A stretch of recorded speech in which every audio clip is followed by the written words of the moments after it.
Common advice for survivors of any form of narcissistic abuse is to reach out. Pain is very isolating. It can make you involuntarily retreat, withdraw, and self-isolate in your own private hermit mode because you think you are the only person who feels this way and no one else can understand what you've been through. You may also not want to trauma dump and make it other people's problem. It is a heavy burden to carry, and carrying it alone can actually compound your trauma. If you have trauma, that is the time when you need support the most. Most people, when they are struggling, seek help. They find a good therapist or a support group or a spiritual leader or organization. They find a good partner and create their chosen family. They create a family of friends, whatever. They get what they need and they move on. Now, I won't gaslight you out of your feelings. You are entitled to your pain, grief, hurt, hatred, rage, and anger, and you need to express yourself. If you need to vent, find someone to talk to. Just don't, as I will reiterate in a later video, do it inside the workplace. I cannot stress this one enough. It bears repeating. You have no friends in a workplace bullying environment. I don't care how safe you think someone is. When push comes to shove, their loyalty will always lie with the organization, not with you. It is a Judas level betrayal. At work, I think it's imperative to be like Fox Mulder. Trust no one. If you need support, you're going to have to find it outside of the workplace. But sometimes you get to a point in your life when every time you reach out, you get your hand bitten off.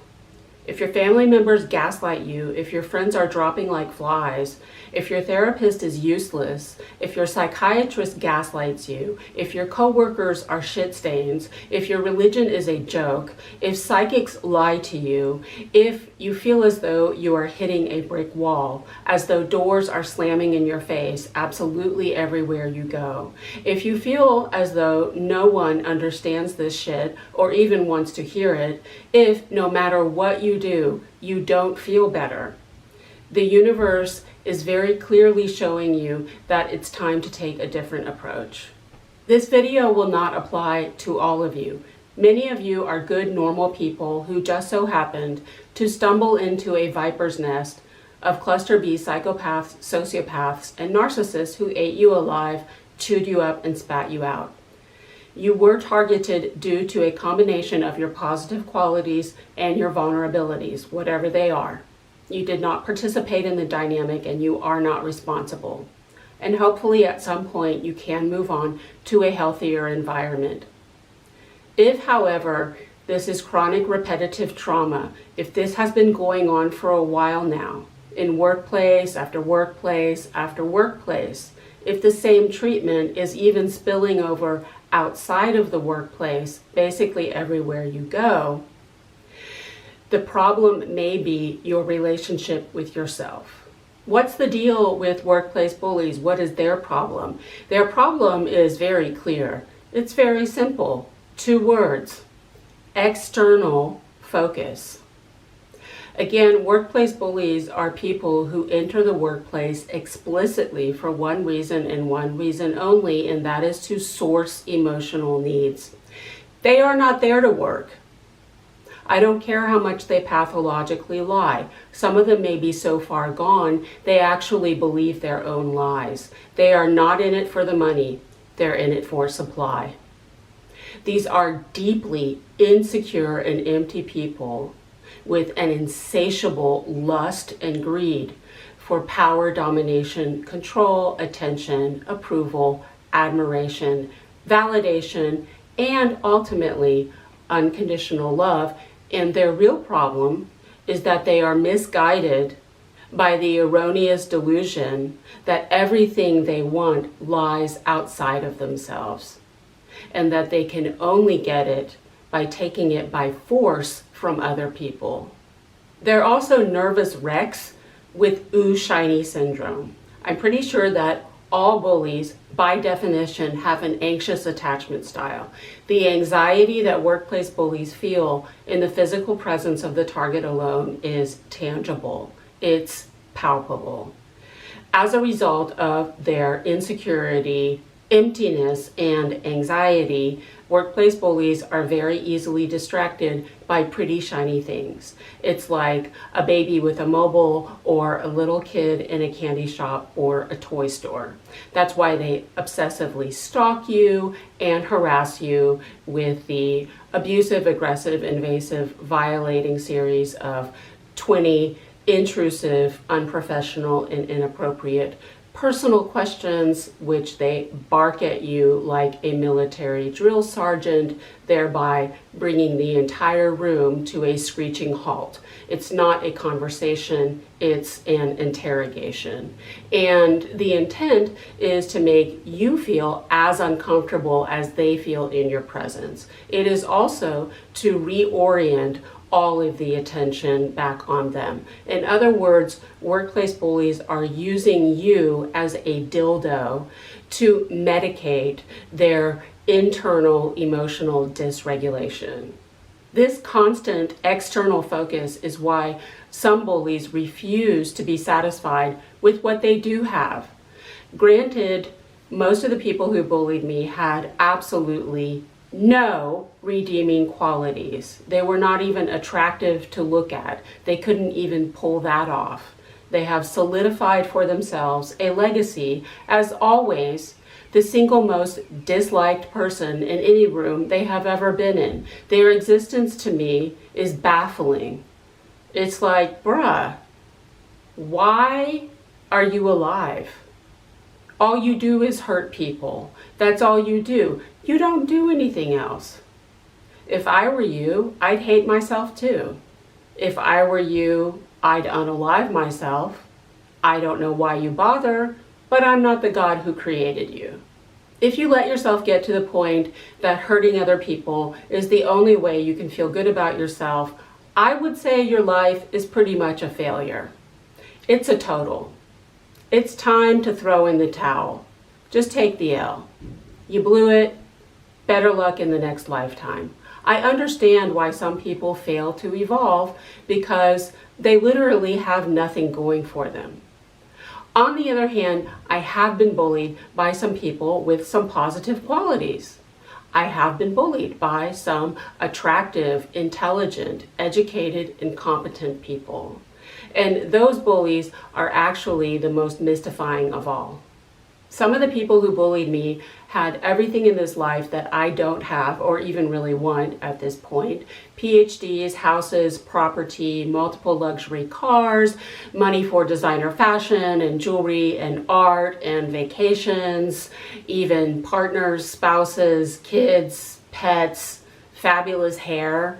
And yet they were still miserable, cruel, vile, mean-spirited, dark, ugly, nasty, and petty. These people cannot stop looking outside of themselves, comparing themselves to other people, competing, and selfishly coveting what other people have, seemingly in complete and total disregard for their own blessings. What an astonishing lack of gratitude. If you do not express gratitude to the goddess for your blessings, she takes them all away from you.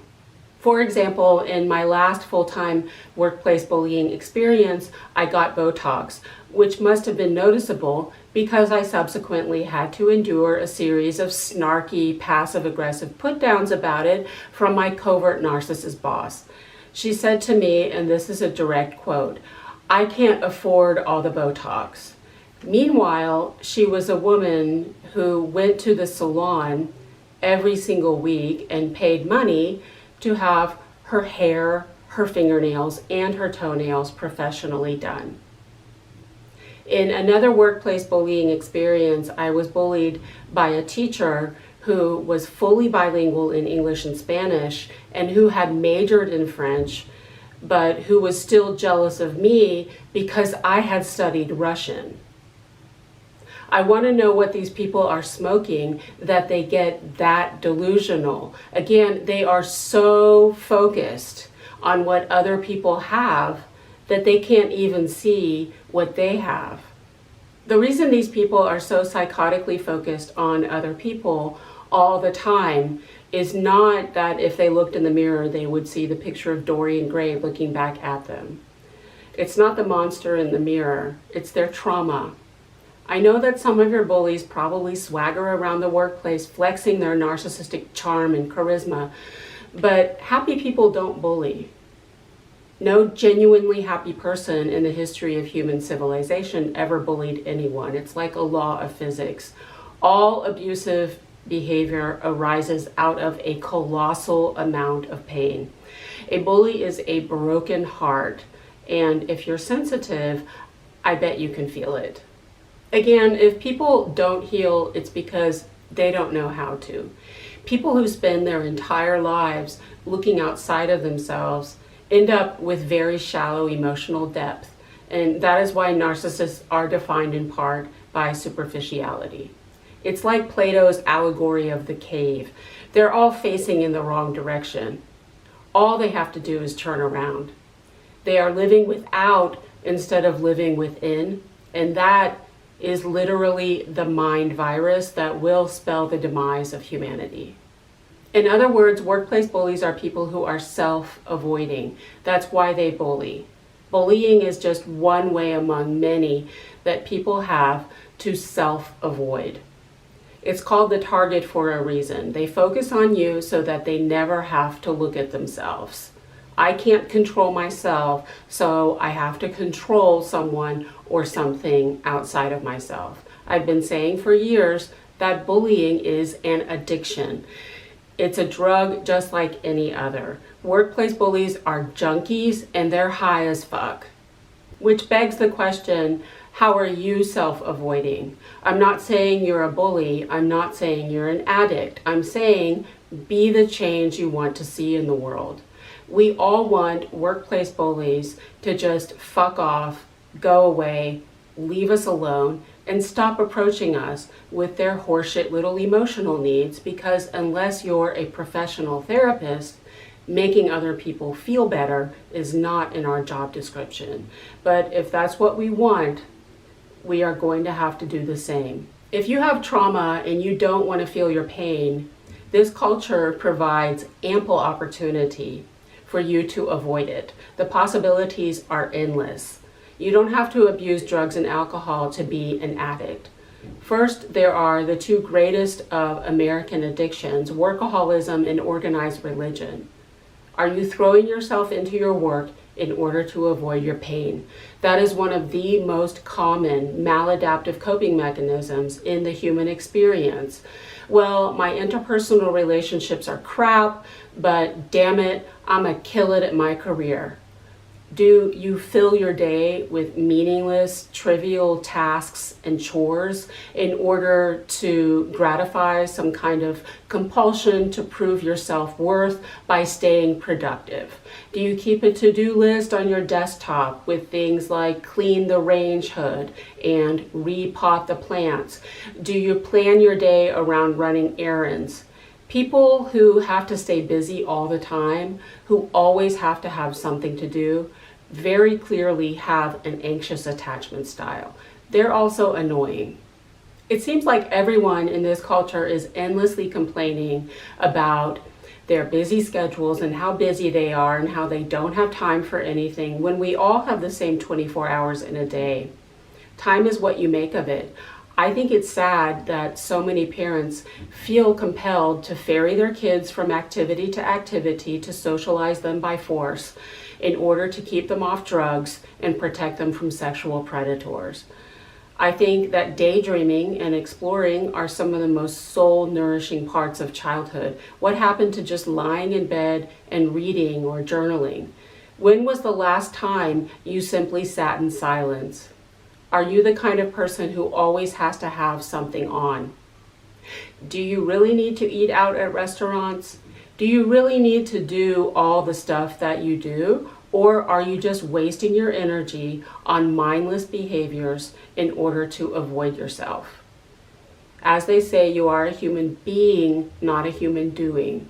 But the biggest drug in the world right now is what you almost always have in the palm of your hand, and you know what I'm talking about.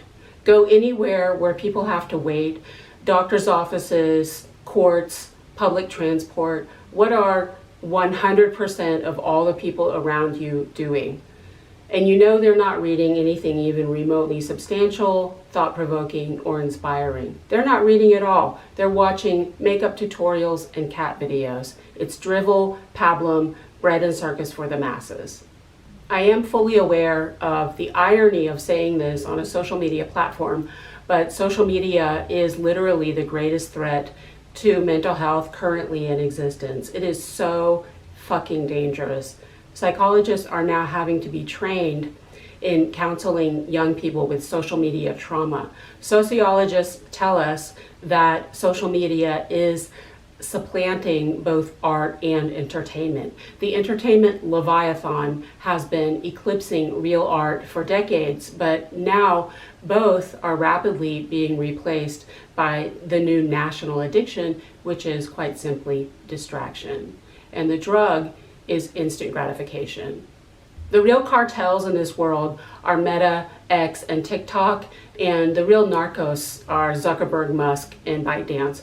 They know exactly what they're doing, and they don't care. They're getting millions of people addicted to the dopamine hits they get off of scrolling, swiping, and clicking. The brain is not built to handle that many feel-good hormones, and the cumulative result of repeated dopamine spikes is actually the inability to feel pleasure at all. That's called anhedonia, and you can see it in generations of hollow-eyed, strung-out tweakers that the smartphone has created. Anhedonia is just like, nah, nothing interests you anymore. You don't like anything you see. You don't want to watch anything. You don't like any of the songs on the radio. It's like the color has drained out of your life. The pursuit of pleasure actually robs you of your passion.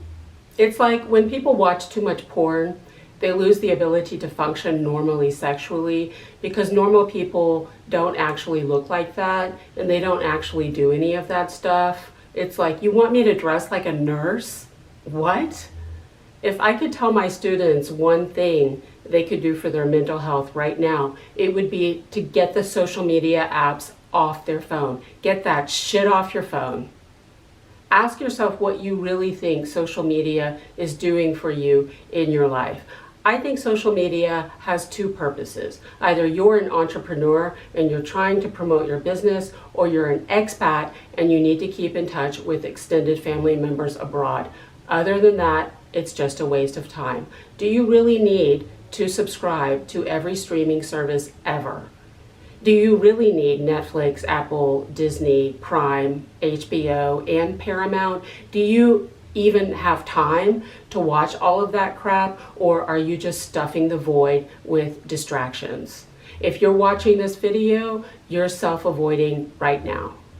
And focusing on yourself does not mean just spending time alone. Yes, you're alone, but you may still be avoiding yourself with the rarefied ivory tower of your intellect by indulging in analysis paralysis or maladaptive daydreaming. I get it. When we have trauma, we struggle to make sense of it. It's perfectly normal to ask the question why. It's not okay to spend the rest of your life trying to answer it. There are people who spend all day marathon binge watching narcissism videos and crawling all over narcissistic abuse recovery forums, venting about shit that happened 20 years ago. Do you think that's a healthy coping mechanism? They're just as sick as they were decades ago.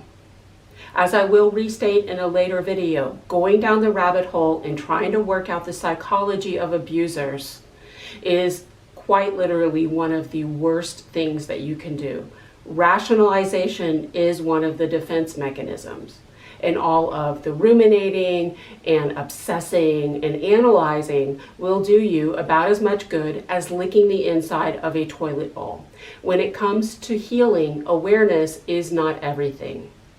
You can have all the awareness in the world and still be sick as fuck. Knowledge is not power. Sure is interesting, but it does nothing to further your healing.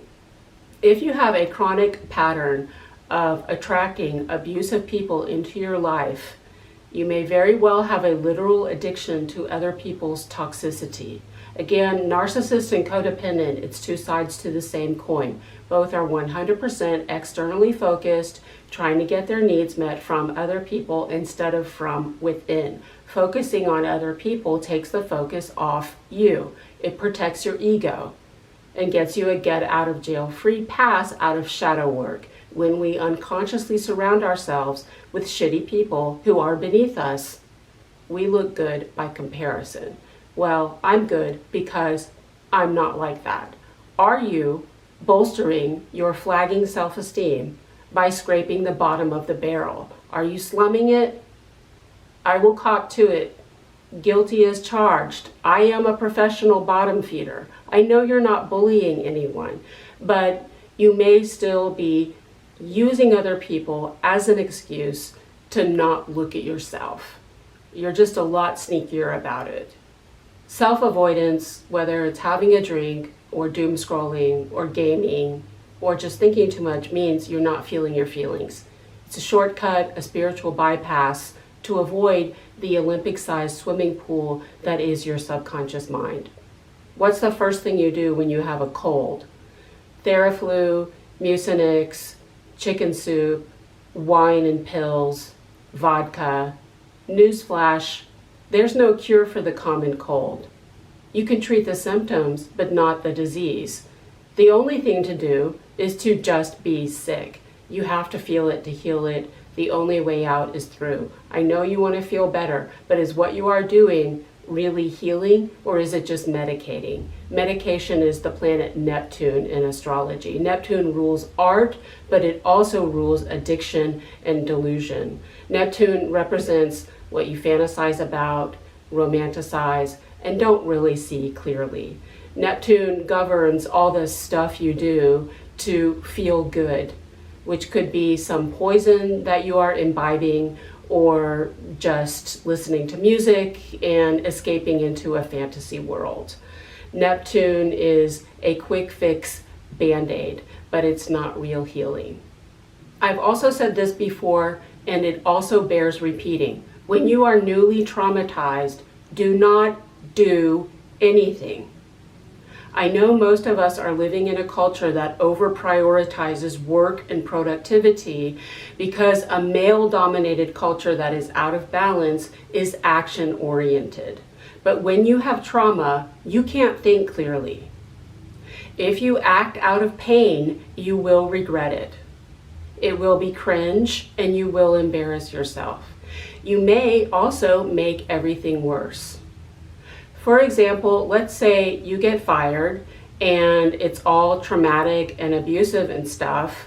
So you have the brilliant idea to immediately get on the dating apps and maybe try to sex away the pain. Girl, how do you think that's going to work out for you? I absolutely guarantee you that the next person to walk into your life will be a narcissist. It don't take a PhD in psychology to see that one coming from a mile away. Mary Pfeiffer said all the craziness in the world comes from people trying to escape suffering. All mixed up behavior comes from unprocessed pain. You have trauma, you're in pain. So you start drinking, you get a DUI, you go to a party where you get sexually assaulted, or you have consensual sex with people that you don't even like, let alone love. You contract an STD, you have kids with the wrong person, you spend money you don't have, and then you're in it to win it. What a tangled web we weave. Your whole life devolves into a shitty shit fest because you never healed the pain at the original source. I lost the 30 best years of my life because I could never cope with the pain of being a motherless daughter. And the grief over that loss is something that will be with me for the rest of my life. Just ask Taylor, Our Lady of Perpetual Pettiness.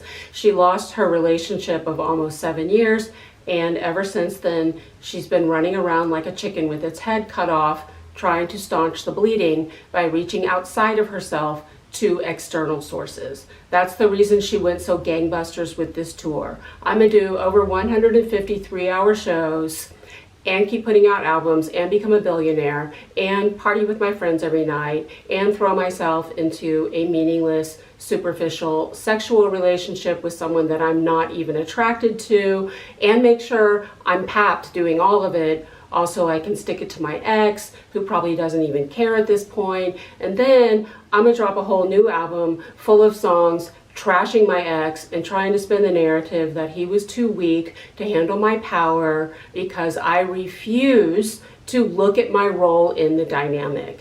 She's literally stuffing the void with her addictions to work and money and fame and attention and alcohol and sex and partying and other people, because she does not know how to heal, and her exhaustion shows. That's what self-avoidance looks like. That's why Taylor Swift has become so insufferable over the past year. She has entered her inauthentic era. What we are seeing from her is an inappropriate grief response. Again, bullies are very much using you as their own personal dildo to make themselves feel better about their pain, but you have your crutches too.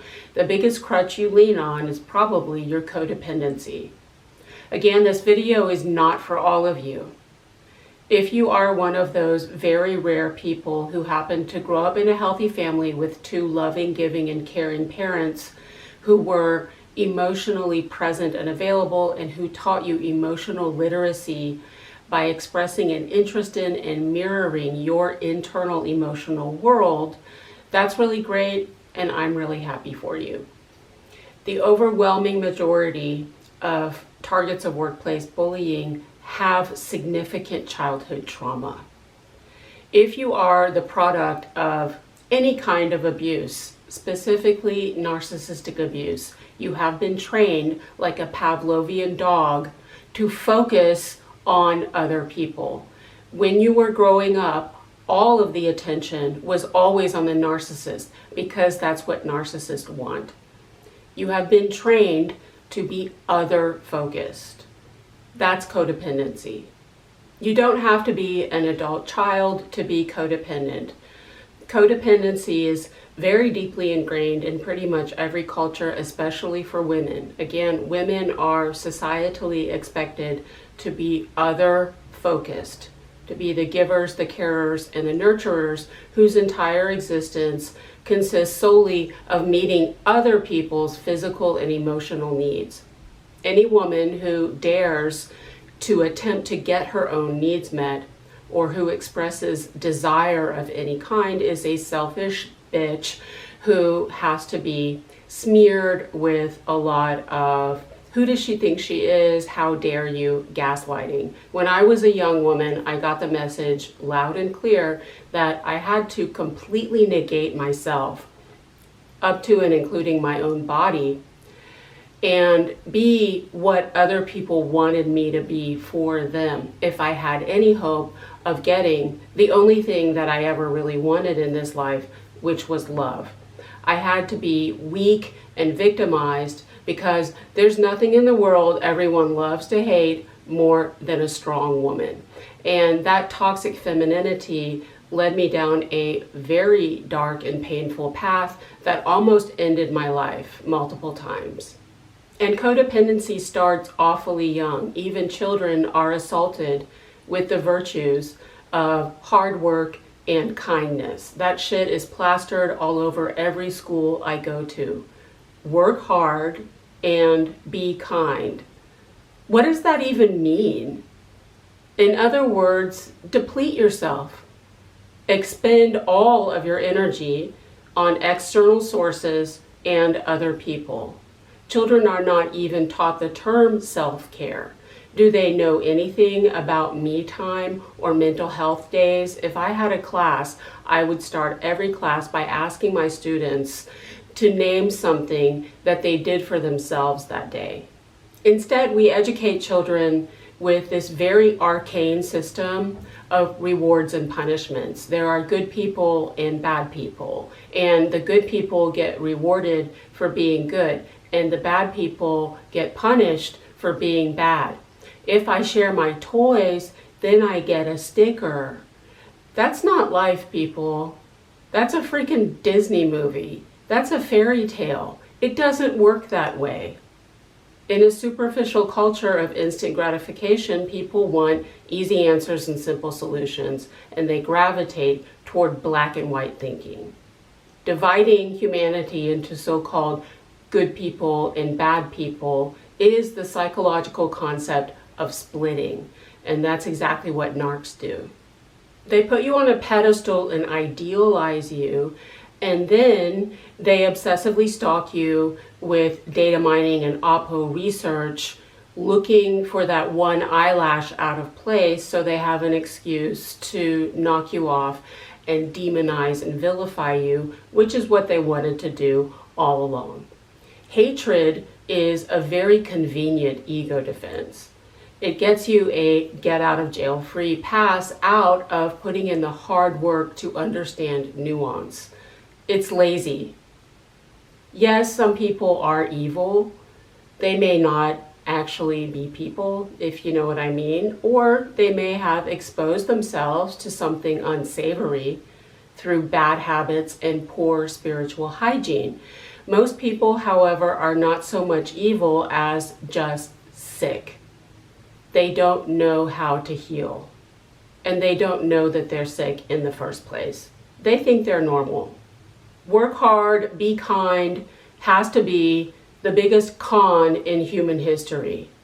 Denying yourself and giving everything you have to other people is exactly what narcs want you to do. My guess is you've been a good person for a long time, unless, of course, you're an asshole, which, fair enough, and you keep getting railroaded anyway, and a lot of the people who bullied you are off living their best lives. Didn't work, did it? The problem is you forgot to give to yourself first.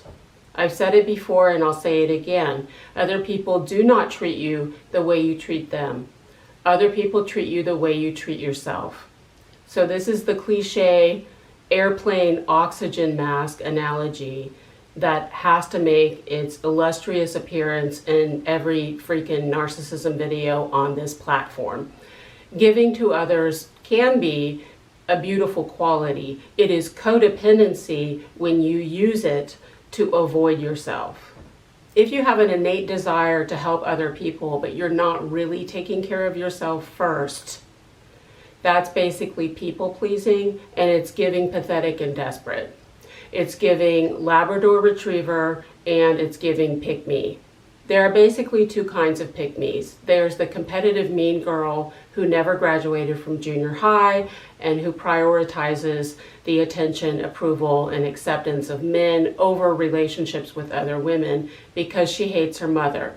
And then there's the borderline with a disorganized attachment style who will do anything to avoid the pain of abandonment. Please don't leave me. No shade. Takes one to know one. That a taker would be attracted to a giver is a no-brainer. Stop hating people for approaching you with their unmet needs. You done took out a billboard advertising that you are open for business. That's why these people feel so entitled. They're coming after your stuff because you're not giving it to yourself. Now, the truth is you may be a natural healer. You may actually have some kind of service mission in this lifetime. And no, I'm not talking about waiting tables unless, of course, that's what you do, which good for you. That's really great. And I'm really happy for you. The big service signs in astrology are Aquarius and Virgo. So that would be 11th and 6th house. If you're familiar with your chart, Virgo is one-on-one. Virgo is the nurse. That's the stereotypical Virgo profession. Aquarius is the teacher. Aquarius rules group dynamics as well as charity and humanitarianism.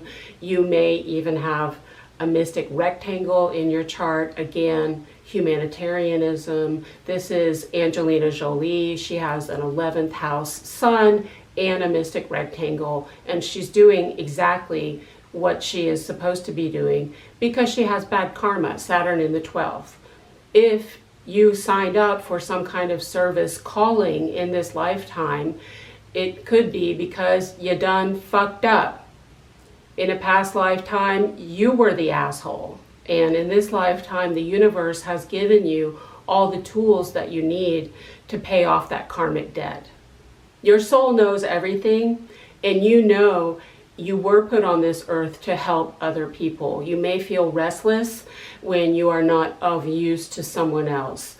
But if you are giving to other people in order to bolster your flagging self-esteem, clean your karma, and avoid yourself, then you're doing it for the wrong reasons.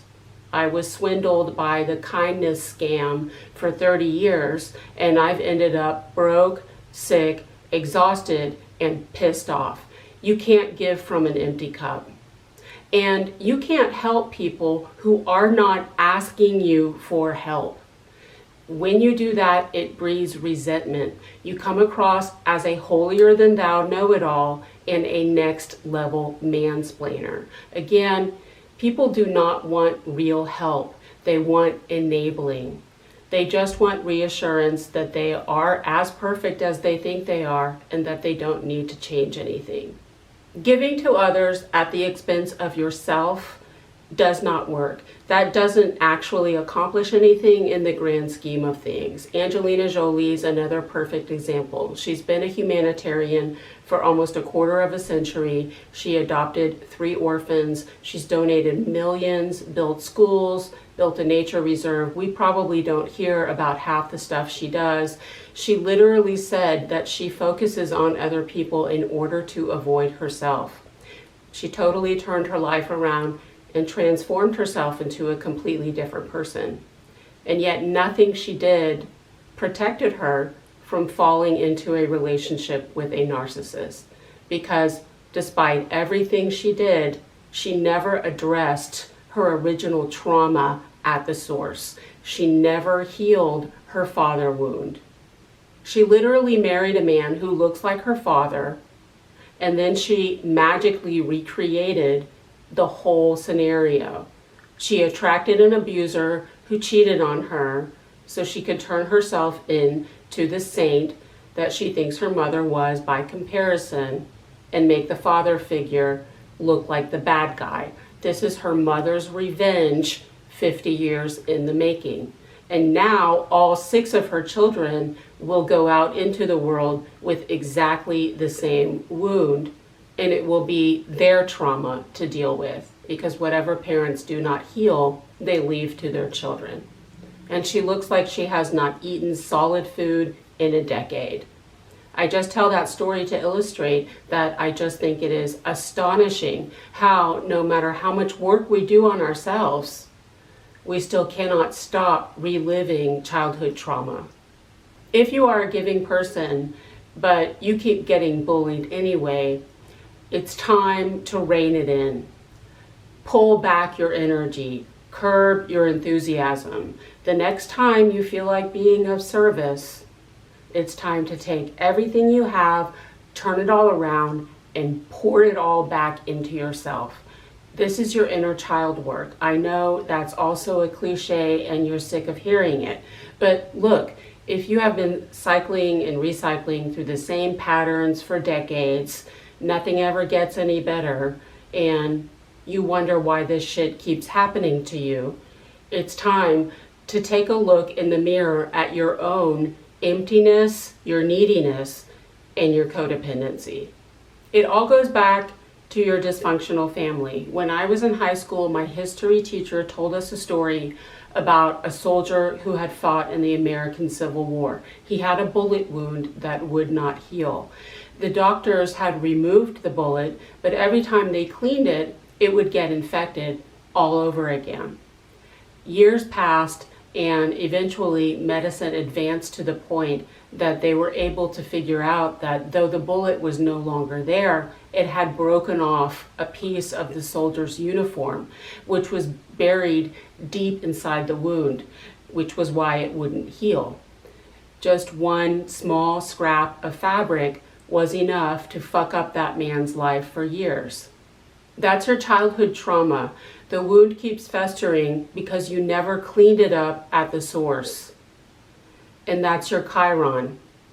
Real healing in astrology is not Neptune, it's Chiron. Chiron is the wounded healer, and it represents the greatest trauma of your soul. The glyph for Chiron looks like this. What does that look like to you? We say that Chiron is the key that unlocks the entire chart. It all goes back to the source of your original wounding. When you focus on your original trauma, it puts everything into perspective. All the bullying and the trash in the workplace or the grocery store or wherever is really just a bunch of superficial crap piled on top of your original problem. Workplace bullies are not people. They're just holograms, alerting you to the fact that you still have work to do. I know when you were abused as a child, it's like, I got all this abuse and stuff. My father did this, my mother did that, my brother did this, my sister did that. But what did you not get? It's not about what happened to you. It's about what you didn't get. Look, no one had a perfect childhood. We all went without. We all have emotional vitamin deficiencies. We chose to incarnate with those lacks so that we could learn to meet those needs ourselves. Were you abandoned in some way? Is your wound an absent parent?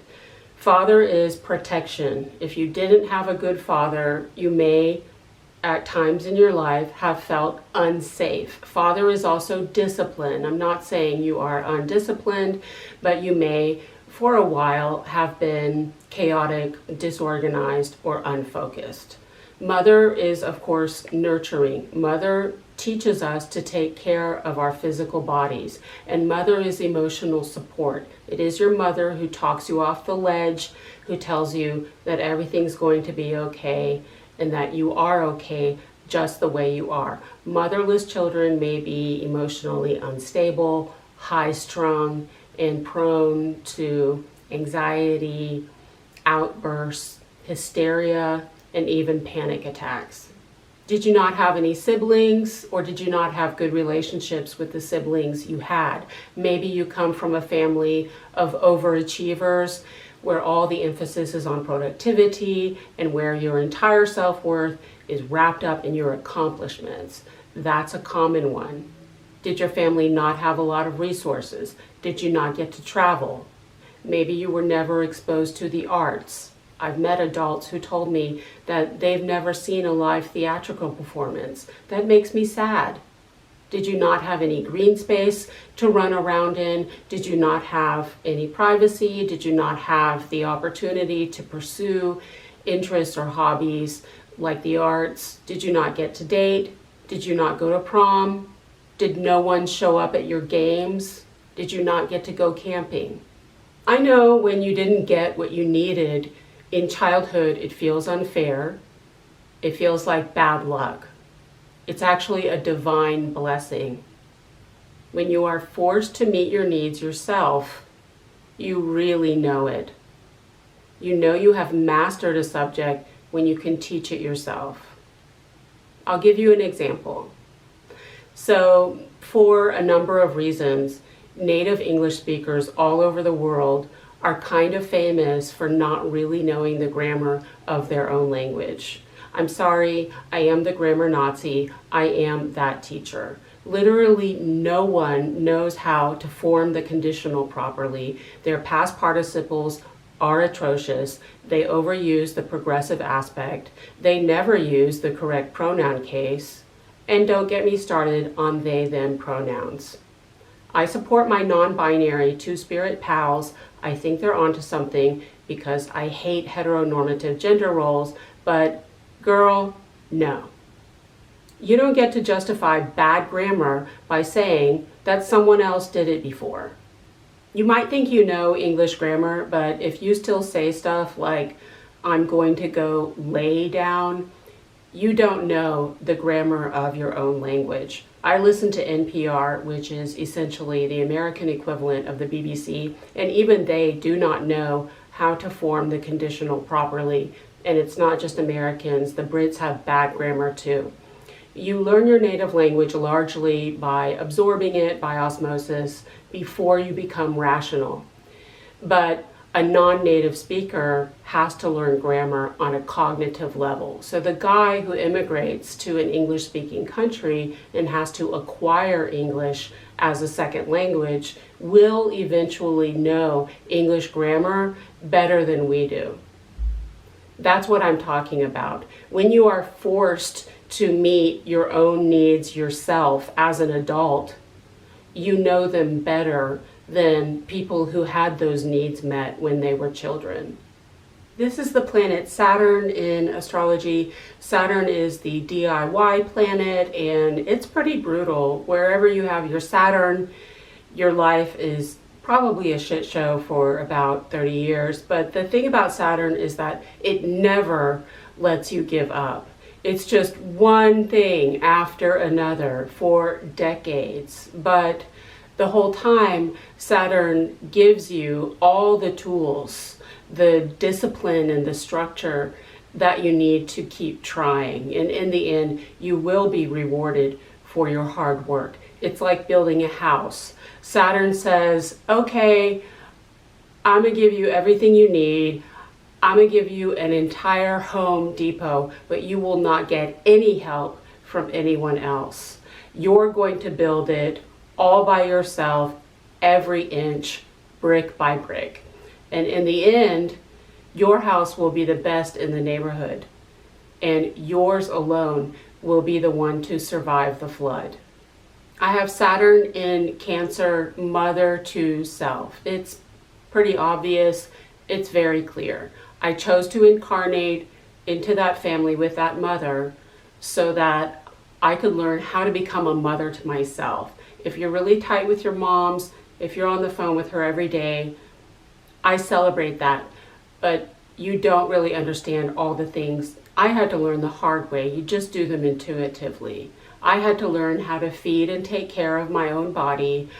I had to figure out menstruation all by myself. Ladies, you know how that goes.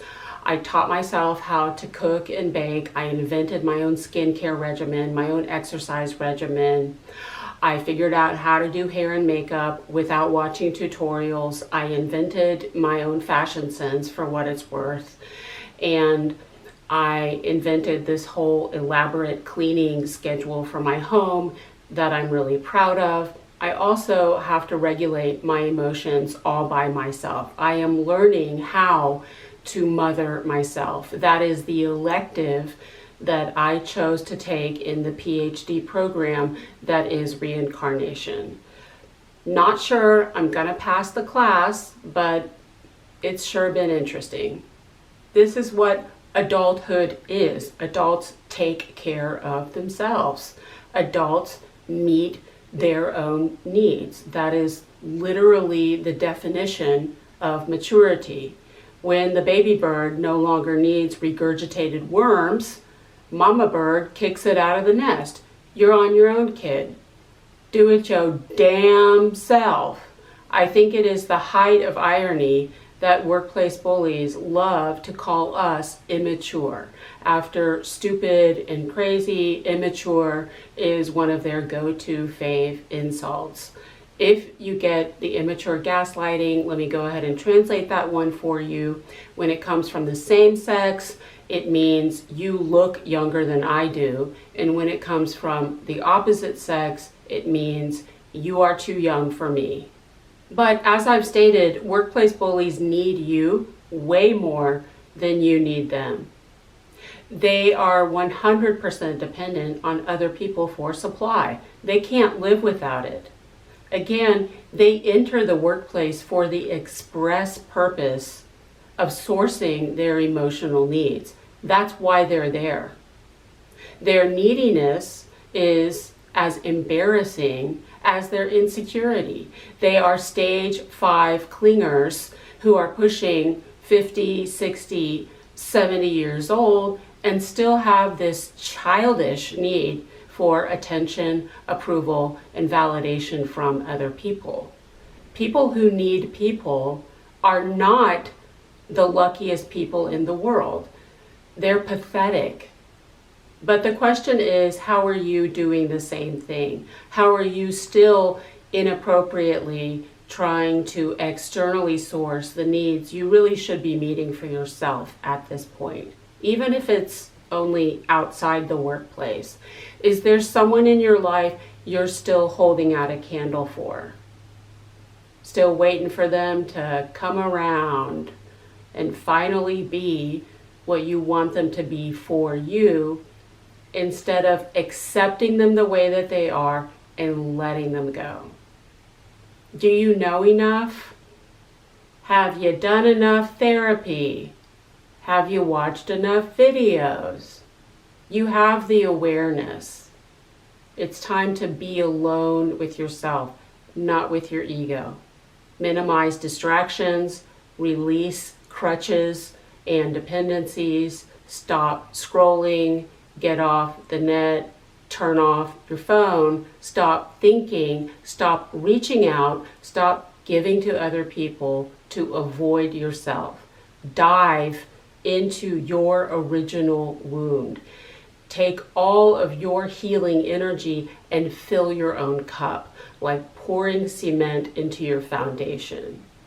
If you have kids, yes, of course, you have to be available for your children, but at a certain age, sometimes it's good to say no. Not right now. Mommy's doing me time. Mommy has to read or journal or take a spiritual bath or take a walk or take a nap. It's a good way to teach children boundaries and reduce their entitlement. Other people do not exist at my beck and call. They have their own needs too, and we have to meet each other halfway. When you start to really get this, when you learn to reorient all of your own energy back in upon yourself, I can pretty much guarantee that some of this stuff will start to die down. When you change on the inside, the universe can shift to mirror your new internal reality. What I'm talking about is emotional independence. I think the phrase, "you make me feel," needs to be excised from the English language. No one ever makes anyone feel anything. Emotion is a choice. When you finally take responsibility for all of your own emotions and stop holding other people accountable for them, everyone else around you, namely workplace bullies, can stop blaming you for the way that they feel too. Also, as you begin to build yourself up internally, instead of attenuating your energy on external distractions, it gets a lot easier to perform the emotional labor that is expected, not only in the workplace, but in society in general. Internal focus also helps with your energetic and emotional detachment. The foundation that you create inside of yourself is your ballast that anchors you. So you are no longer pulled in so many different directions by the prevailing winds of other people's energy and dysregulated emotion. For example, the next time someone rages at you, it will be a lot easier to have really the only response to workplace bullying that you should have. Oh, okay then. You do you. Thank you, drive through. You want fries with that? Bye, Felicia. Bye, bitch. Girl, bye. A word of caution: when you pull back your energy from the people in your life, brace yourself for the gaslighting. What's it gonna be? Oh, I guess he's too good for us.